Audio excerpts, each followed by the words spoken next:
Louvado seja nosso Senhor Jesus Cristo. Hoje a palavra de Deus fala sobre fazer a vontade do Senhor, sobre servir a Deus.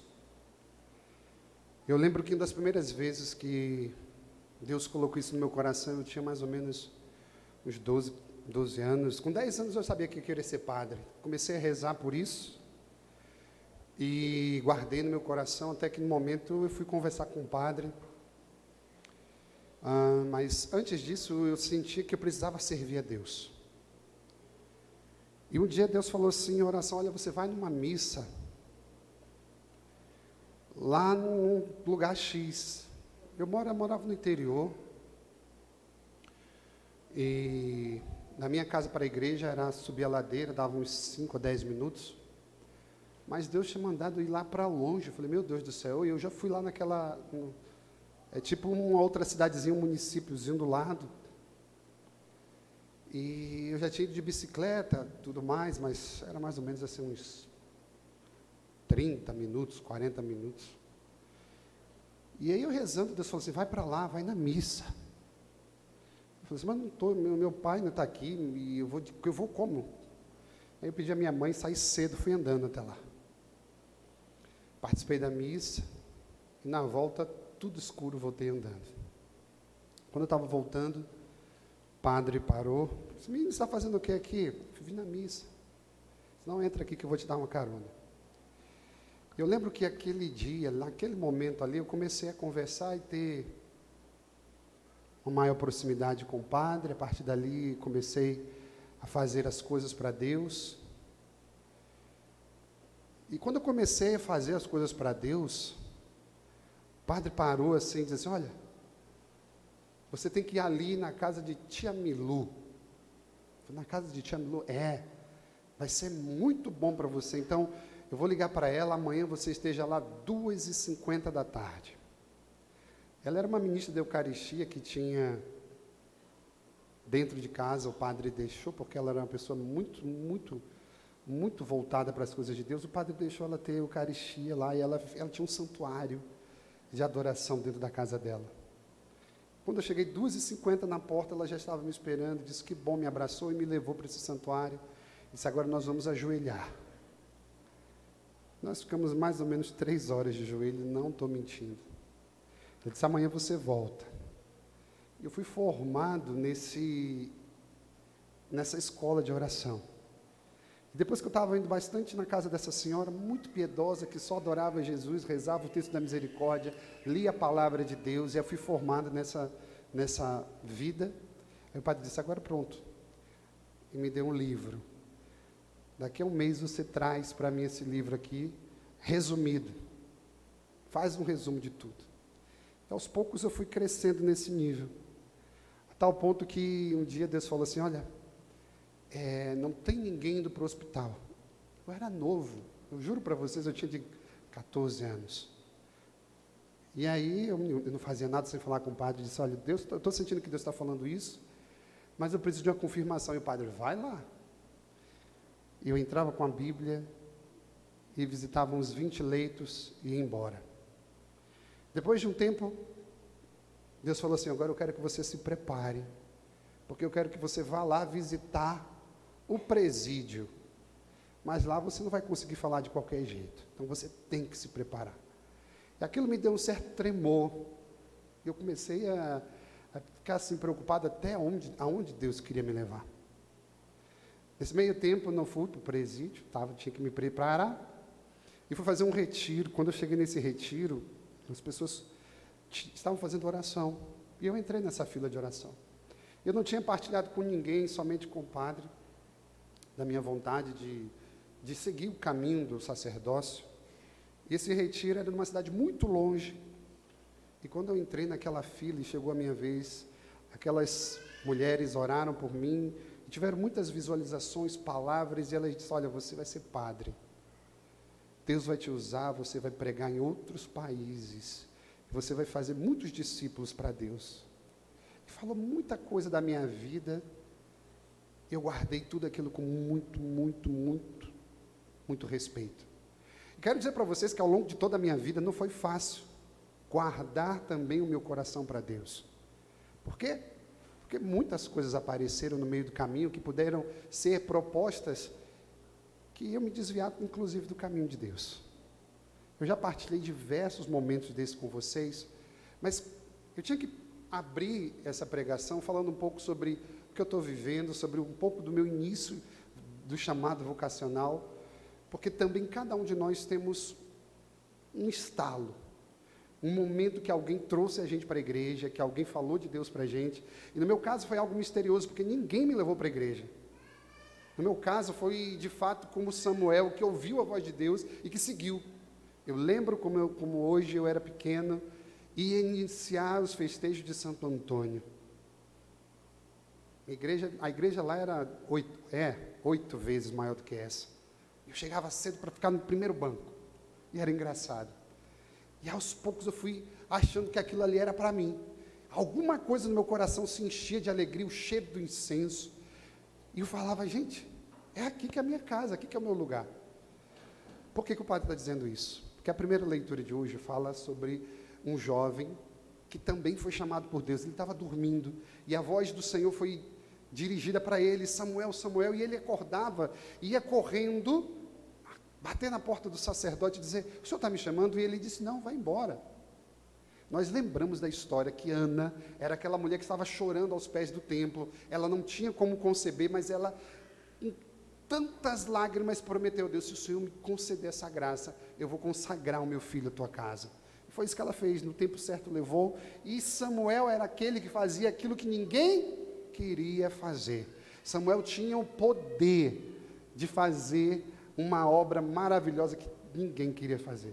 Os filhos do sacerdote não estavam prontos para deixar a lamparina do santuário acesa, porque para eles era algo irrisório, era algo que ninguém queria fazer, e ele fazia. Sabe de uma coisa, queridos irmãos e irmãs, o chamamento de Deus, geralmente, ele inicia assim na nossa vida. A gente faz coisas muito simples, mas que dão muito sentido para o coração de Deus. Samuel se levanta pela terceira vez, vai Eli com muita sabedoria diz, olha, é Deus que está te chamando. Sabe, meus amados, eu quero partilhar isso com vocês e dizer, porque também na minha vida eu tive um Eli, um padre, um sacerdote, um pai espiritual, que foi capaz de dizer, é por aqui. Infelizmente, a realidade do mundo de hoje, principalmente dos cristãos, é de uma independência imatura. Os cristãos estão crescendo com uma imaturidade, porque não tem ninguém acima deles que sejam capazes de dizer, é por aqui. E quando você muitas vezes estabelece limites, muitas vezes eles preferem até trocar de paróquias. Sabe por quê? Porque são suficientemente imaturos. Não são capazes de ser como Samuel, que ouviu a voz daquele que estava acima. Ai de nós, se não tivermos uma voz acima de nós estaremos fadados a viver de forma imatura na vida espiritual por toda a nossa vida. A palavra de Deus continua com a segunda leitura de hoje, explicando para a gente como é que a gente deve viver esse serviço a Deus, por meio de uma vida pura e reconhecendo que nós devemos ser, porque já somos de fato um santuário da habitação de Deus. Mas para mim, de verdade, o que nos chama a atenção é o fato de que o Evangelho de hoje estabelece 3 passos que nós precisamos entender que se dá o chamamento de Deus. Sem esses 3 passos, a gente nunca vai servir a Deus. E aí você se pergunta, por que muita gente começa a servir e para de servir? Por que muita gente cansa de servir? Porque, com certeza, eles não estabeleceram para si esses 3 passos. Que passos são esses, padre? Em primeiro lugar, tem que ter contato com Jesus. Você tem que estabelecer esse contato com Jesus. Segundo lugar, viver em comunhão. E em terceiro lugar, ser discípulo. Eu preciso estabelecer contato e fazer a coisa com Ele. Não sei se você lembra, mas eu acredito que essa história aqui já tem muito tempo que eu não conto. Deve ter uns 7 anos, então vale a pena contar aqui. Olhe para o padre. Um certo dia, o rei resolveu casar a sua filha, ela estava ficando velha, e disse assim, meu Deus, eu não vou ter nenhum herdeiro, eu não vou ter um outro que possa me substituir, então eu vou casar minha filha. E olhe para o padre, um reino muito pequeno, e aí então ele falou assim, bom, eu vou ter que abrir um concurso, eu vou estabelecer isso, E aí ele, num certo dia, reuniu todo o seu reinado na frente do castelo e disse: olha, a partir de hoje, eu vou casar minha filha. E todo homem que aqui está, pode dar o seu nome. Vocês vão ter 3 meses para conquistar o coração da minha filha. E aí, minha gente, sabe o que acontece? Ricardão, aquele homem mais rico, bonito, chegou, levantou a mão: bota meu nome, rei. E aí o rei colocou lá, primeiro nome da lista, Ricardão. O que aconteceu com todo o povo? Ficaram amuados, disse: aí não tem como disputar com o Ricardo. Ele tem muito dinheiro, todo mundo é pobre, só ele tem dinheiro, não vai dar certo. Não dá certo. E aí o tempo falou: bora, gente, tem que ter mais gente para entrar aqui, ó, senão não vai ter concurso. De repente, Zezinho levantou o dedo e disse: olha, um não eu já tenho, então vamos tentar um sim. Ô, seu rei, pode colocar meu nome aí, meu nome é Zezinho. E aí botou o nome. E aí o rei esperou, não apareceu mais ninguém? Vocês estão prontos? Está fechado aqui. Vocês dois terão 3 meses para conquistar o coração da princesa. Daqui a 3 meses a gente volta, todo mundo reunido, e quando a gente abrir as portas ali do castelo, a princesa vai sair com o seu escolhido. E a gente, no dia seguinte, o que acontece? Quando a princesa acorda e vai botar o pé no chão, ela se assusta. O quarto da princesa estava cheio de rosas, aquelas rosas mais lindas. E aí ela vê que tinha um bilhete. Quando ela abriu o bilhete, o que é que ela viu? Estava escrito: princesa, você é a mulher mais linda do mundo, mais linda do que essas rosas. Assinado? Não, bora. Quem que deu essas flores? Assinado? Ricardão. No dia seguinte, a princesa acorda e vai abrir a janela. Quando ela abre a janela, ela vê aquele avião com uma faixa tremulando. E na faixa estava escrito algo mais ou menos assim: meu coração bate por ti, o meu amor é maior que as alturas, você é tudo para mim, princesa. Assinado? Ricardão.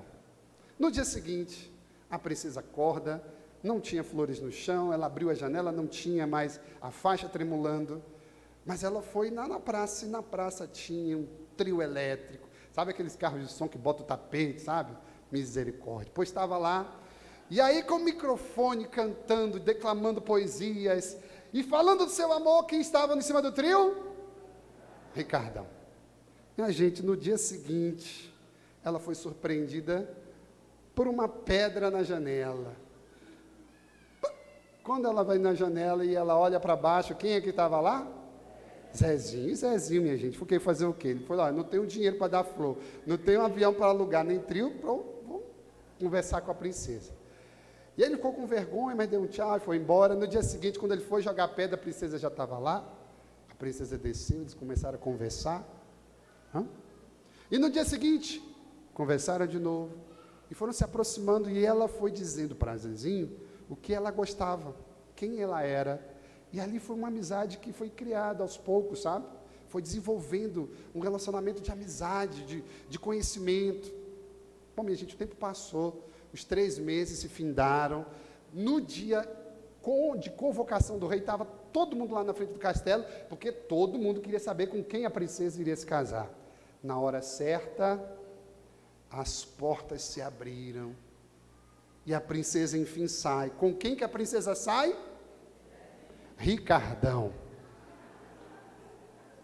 Ela saiu com Ricardão. E quando ela saiu, ela disse: eu preciso que vocês façam silêncio. E aí ela disse: olha, minha gente, eu realmente fiquei encantada demais. Quantas declarações de amor, quantas coisas lindas que foi dito do meu nome. Essa criatura que falou tanto de mim, ele fez tanta coisa, ele gastou tanta energia, mas eu vim entregar aqui ele para vocês, porque ele mal me conhece, eu nem sei quem ele é, então eu trouxe ele aqui só para devolver para vocês, porque o meu escolhido foi Zezinho. Vem para cá, Zezinho. E Zezinho veio todo pulando, cheio de alegria, e ela disse uma coisa interessante: Zezinho, ele procurou me conhecer, ele procurou estar perto de mim, ele procurou estar comigo. Isso fez com que eu pudesse conhecer melhor ele, e é exatamente por isso que ele é meu escolhido. Minha gente, uma coisa interessante é, quem quer ser discípulo de Jesus não pode fazer nada para Ele sem estabelecer contato. Quem quer servir a Deus, quem quer viver para Ele, não tem condições de ficar fazendo coisas para Ele, sem gastar tempo com Ele, sem estar na presença dEle, sem viver com Ele. Esse é o primeiro ponto. É por isso que muita gente se decepciona, é por isso que muita gente é cristão, sabe? Aquele que não pode falar nada. É por isso que muitas vezes as pessoas se cansam. Por quê? Porque no momento de estar com Deus, Ele quer estar trabalhando. E aí, querido, você pode fazer coisas lindas como o Ricardão, mas são todas sem sentido, porque você está fazendo sem saber para quem. Ou seja, essa história quer lembrar a gente que a gente precisa fazer as coisas com o Senhor, viver com Ele, estar com Ele. E a primeira parte é essa, estabelecer contato. Essa segunda parte, queridos irmãos e irmãs, é aceitar viver em comunhão. Não adianta você quer servir a Deus e você não quer viver em comunhão. Cara, essa galera nova aí está pirando, porque como você vai servir a Deus sem viver em comunidade? Não dá. Se você não ama a sua comunidade, se você não tem um sentimento de pertença à sua igreja, e hoje você está aqui, amanhã você está com o lado, gente, isso é um absurdo. Teve um irmão nosso aqui que eu falei assim, eu parei, eu fiquei incomodado com ele. A criatura estava aqui, no outro dia estava na outra paróquia vizinha, no outro dia estava lá na outra paróquia, no outro canto. Aí eu falei assim, olha meu filho, já que você vem aqui, está se confessando comigo, veio buscar direção espiritual com o padre, eu vou te dizer só uma coisa, não precisa ficar aqui na Maria Mãe não, mas você precisa escolher um lugar para você dedicar a sua vida. Quem fica assim, é planta que não tem raiz, aquele capinzinho que qualquer chuva leva. Querido, você precisa estabelecer sim contato com Deus, mas você precisa acima de tudo viver em comunhão, viver em comunidade, crescer em comunidade, aprender a viver na presença de Deus, como uma igreja reunida. E por último, o padre lembra para você, você tem um contato com Deus, você vive em comunhão com o Senhor, você tem que ser testemunha. Sabe aquela história que diz, olha, o testemunho arrasta? Tem aquela frase feia que eu nem queria falar, mas vou falar. Faço o que eu falo, mas não faço o que eu faço. Não dá. O cristianismo isso não funciona. É aquela coisa, você precisa falar e viver. Ou seja, é muito complicado para uma galera que não está muito certa do que quer. Olhe para o padre. Eu abençoo o seu coração no dia de hoje para dizer uma coisa. Quando a gente vive de forma coerente as coisas de Deus e para Deus, eu posso dizer isso para você, as coisas funcionam. Então eu abençoo o seu coração para que você entenda que a maior lição que a gente pode tirar no dia de hoje, da palavra e tudo é, se eu escuto a Deus, eu vou fazer a vontade dEle. O que a gente viu em comum em todas as leituras? A prontidão e a disponibilidade de fazer a vontade de Deus. O Evangelho a gente viu isso, na primeira leitura a gente viu Samuel, todos resolveram fazer, isso é um testemunho de todos, fazem a vontade de Deus. A gente cantou isso bonito no Salmo, eis que venho e com prazer eu faço a vossa vontade. Ninguém deve vir servir a Deus com a cara amarrada, ninguém deve servir a Deus de qualquer jeito, ninguém deve servir a Deus, sabe, como se fosse um peso. Não, você serve, querido, para reinar, porque quem serve já reina com o Senhor. Entenda isso, você não vai ser um desconhecido. Ninguém que serve a Deus no dia do juízo final será esquecido. A Bíblia diz, um copo de água dado em meu nome não ficará sem resposta. A Bíblia diz que quem doar a sua vida vai receber 100 vezes mais. E aí, querido, você vê que privilégio, que bênção, que sorte a nós. Você já imaginou que sorte você tem? Que sorte você tem de poder servir a Deus. Quando a gente pensa nessa realidade, a gente fica com vergonha, porque Deus é tão santo e a gente é tão pecador. Deus é tão puro e a gente é tão frágil. E aí o que a gente faz? Eu vou cruzar os meus braços e Deus que se acostume comigo, porque meu jeito ali não muda, porque meu jeito torto ele não muda, porque aquilo ele não pode. Querida, a gente tem que diminuir para que ele cresça, e eu diminua. Todos nós temos fragilidades, mas quando a gente diz sim para Ele, nosso sim deve ser acompanhado com uma capacidade de conversão. O reino de Deus está próximo, o Senhor está voltando, e Ele vai encontrar aqueles que têm um coração desejoso de viver com Ele. O serviço que a gente desempenha, minha gente, olha, posso te falar para vocês? Não é nada, porque se Ele chamar você para uma missão, 95% vai ser da graça de Deus. O que você vai fazer? 5%. Qualquer missão, se Deus te chamar para lavar a igreja, se Deus te chamar para pregar, se Deus te chamar para qualquer coisa, guarde no seu coração, 95% não vai ser seu, vai ser de Deus, 5% vai ser seu. Olha, querido, nós somos instrumentos na mão de Deus. Fazer a vontade de Deus é a coisa mais linda que você pode um dia contar para o seu filho, para o seu neto. Que beleza que você vai poder dizer assim: olha, eu sirvo a Deus, não é hoje, é sempre.